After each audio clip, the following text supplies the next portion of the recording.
Welcome to my YouTube channel. My name is Kelvin Johnson. In this video, I'm going to show you how to restart your device from Microsoft Intune or from your Microsoft Endpoint Manager Admin Center. So let's say there's a device which needs to be restarted, or the device is having some issues and that device needs to be restarted.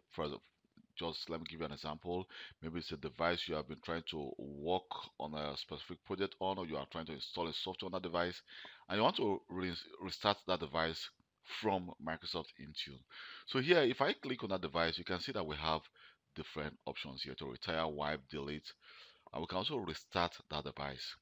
But mind you, restarting actually a device, we can actually do this for like Windows operating system. We can do this for enterprise Android enterprise devices, and also for iOS and iPad OS devices. But we cannot restart like Mac OS device cannot be restarted from Microsoft Intune, and also the Android enterprise personal owned devices cannot be restarted from Microsoft Intune. Just for you to be aware of that. In case you should be thinking that you have maybe in your list here, you have a Mac OS device and you want to actually restart that device, but you don't have any option to restart the device. Just for your information, you cannot use you use your Endpoint Manager Admin Center to restart that device.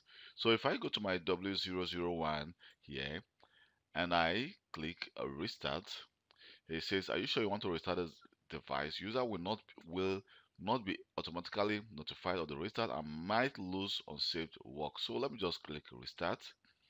So you can see that it said the restart has been initiated.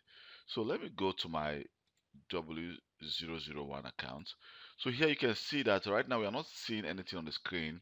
It may take some very few time, like some 1 or 2 some minutes, for the user to get a notification that his device is about to restart. So let's just wait, and let me pause this video and let's wait and let's see if we're going to get a pop-up that the device is about to restart or when the device is restarting. So after some minutes of about 3 or 4, so here you can see I'm receiving a notification that your device administrator has scheduled a reboot, that the device is about to restart. So what we can actually do is to just close this, save any work that is open, and after some time, about 1 or 2 minutes, your device will give you a notification that in 2 minutes time your device is going to restart, and which of course your device will restart. So that is how you actually plan or restart a device using Microsoft Intune from or your endpoint manager to manually or remotely restart a or schedule a restart on a device. Thank you very much for taking your time to watch this video. My name is Calvin Johnson. And please, if this video has been of any help to you, don't forget to subscribe to my YouTube channel for more IT related video. And if you have any question, you can always send me a personal email and I will reply to you as quick as possible. My email will be sure I'm going to leave my email in the description of this video. So just scroll down and then you see my email. Thank you very much and hope to see you next time.